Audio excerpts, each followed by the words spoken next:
for the love of God, not in a religious way. It's the phrase, right? Anyway, have more fun, please. Because as humans, sometimes we tend to get caught up in our responsibilities and the hectic life that we have, and we take it so seriously that we forget to laugh, to have fun, to spend time on our hobbies and everything else. And just an anecdote, yes.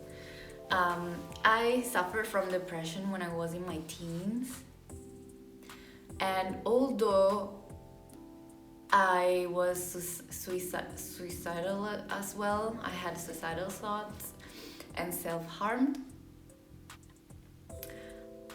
I don't know, even though I was doing activities, like I used to play a lot of video games. I was obsessed with horror indie games. I would spend hours on them whenever I came home from school. It was my way to relax in a way, even if it didn't seem so. I watched a ton shit of movies. And even though I wasn't really enjoying myself, like unconsciously or subconsciously, I was doing something that I liked. And I know depression is lived different, like on an individual level, but I think like that's what kept me going in some way, as well as music. It helped me move forward with life. I was obsessed with this K-pop group called EXO. They were divided into EXO-M and EXO-K, I don't remember, but they were my support at that time, and I'm so grateful, even though I don't listen to them anymore. They actually helped me keep moving forward with life. And then gradually things got slightly better, gradually better. But that's another talk. All I'm saying in this video is that the more we do the things that we love, the more we fall in love with life and ourselves. And I noticed that too. Even though sometimes life can be hard and tough out there, we always have ourselves to come back to. Even if we don't know who we are yet, or we're still discovering parts of ourselves. What helps is really spending time with yourself, getting to know yourself, and doing the things that you love. That gives a meaning to life. We give a meaning to life. I was talking to my friend, and he asked me, like, what do you think about having a significant life or something like that? And I told him, well, I've realized this year that it's all coming from us. It's us. And sometimes we gotta really kick ourselves a little bit, like give us a push, like really getting up and doing something. And it's hard when you're having mental health issues or things like that, but it's that little push that is actually a huge step in the bigger picture. For example, I still struggle with practicing the violin sometimes, and I postpone it until it gets to 9 p.m. and it's almost like the curfew time for noise. And I'm like, why do I keep postponing it even though I love it? And when you actually do that, like when I practice violin afterwards, I feel better. And I'm like, why do I keep postponing it? And it keeps going and going and going. Which is weird, but human beings are weird. Yeah. But yeah. So it's really all a matter of consistency, building a habit that in the long term will be beneficial.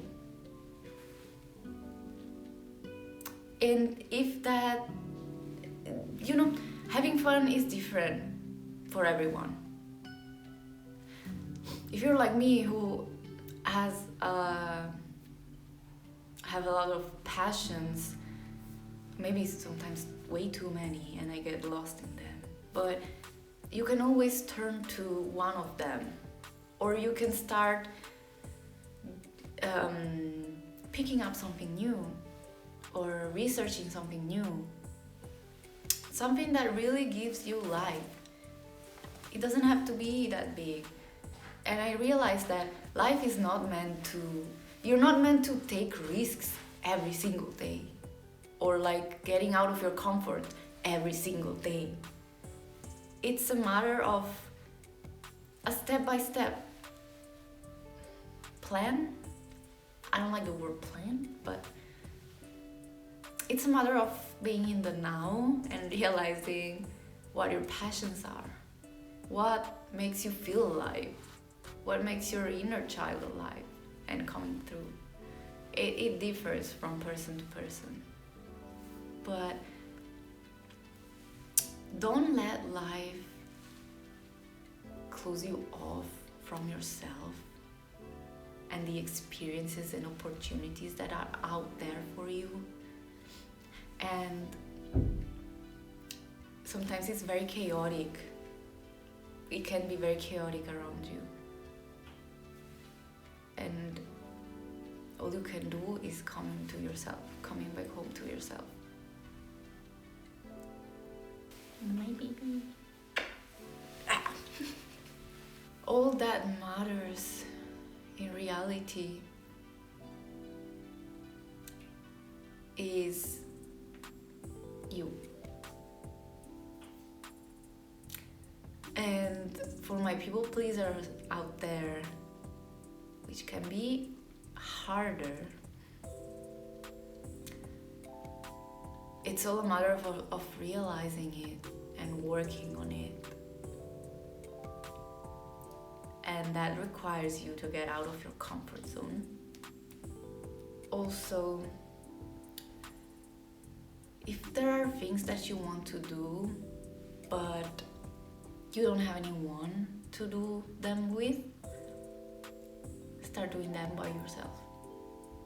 And this is coming from someone who has had severe social anxiety and still kinda has it. And lately I've been to the cinema by myself. I was freaking out. But once I got there, I went there when I knew there wouldn't be many people. In fact, we were like 3 people. But in the end, I came back home and I was like, damn, that was scary, but I did it. And I want to do it more now because it's exciting. It makes me feel alive. I love going to the cinema when they have good films. It's all a matter of spending time doing what you love.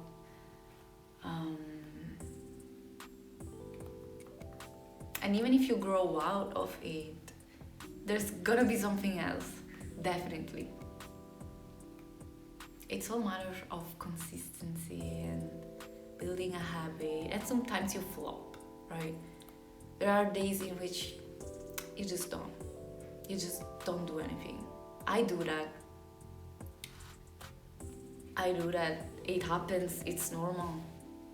We're humans. It's not like we have to go all the time. But in summary, have fun, have more fun. Whether what, I don't know, but really, you can do it. I know you can. Like, for real, start today. Even if it's just reading a paragraph on the topic you're interested in, that's already something, you know. Don't think it has to be this big step towards the unknown and nothingness and void, which doesn't make a lot of sense, but you know, like learning a language. You don't start by speaking it fluently already. You don't start learning how to say, like for example, I started relearning Russian. I'm like, if I don't learn the alphabet, how am I supposed to read it? I mean, I used to learn Arabic too, and once I got the alphabet clear, I could start forming phrases, learning words and putting them together, learning their grammar and so on. That's how you learn. That's how consistency works. So even if it's only 5 minutes a day. But going off a tangent, but here you go. Bye.